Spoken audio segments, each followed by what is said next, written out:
Hello recruits, Cosmic Crow MC here.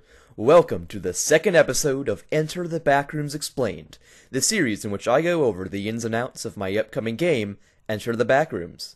Today I will be going over one of the most important mechanics in this game, Sanity.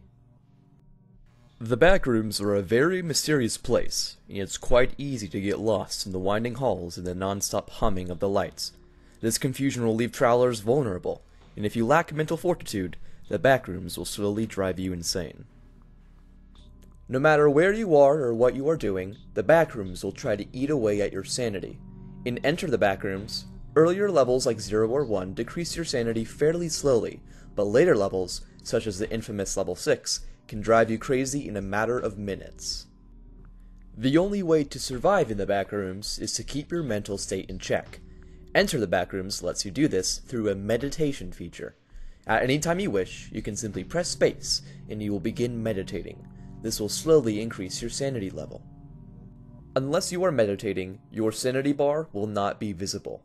Without a visible sanity bar to remind you, you're forced to look out for your own sanity and remember that you need to meditate every so often.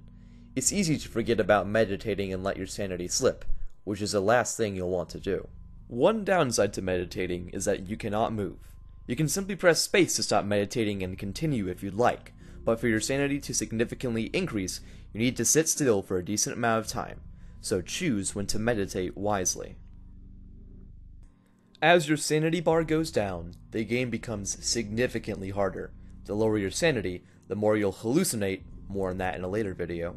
The more strange noises you'll hear, more on that in a later video, and the more creatures will be drawn to you, more on that in a later video. Because the game gets harder as your sanity goes down, there's a bit of a feedback loop that you can run into. If you forget to meditate, there's more danger. If there's more danger, you have less time to meditate. If you have less time to meditate, your sanity will go down even more.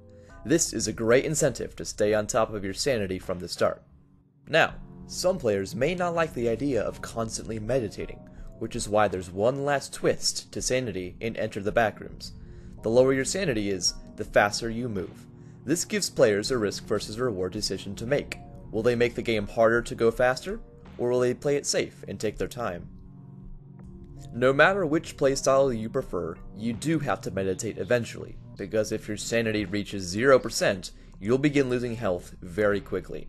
It's not an instant death, I don't want to be too punishing, but it's definitely cause for concern when your health is much harder to replenish than your sanity is. And that's pretty much everything you need to know about sanity and meditation in Enter the Backrooms. The biggest part of surviving in the Backrooms is staying calm and remembering who you are, and I think my game will reflect that very well. As I've said throughout this video, there are still many more things to cover with Enter the Backrooms, so if you'd like to stay updated, go ahead and subscribe to the channel. It helps me out a lot, and it'll let you be among the first to see any Backrooms related content that I post.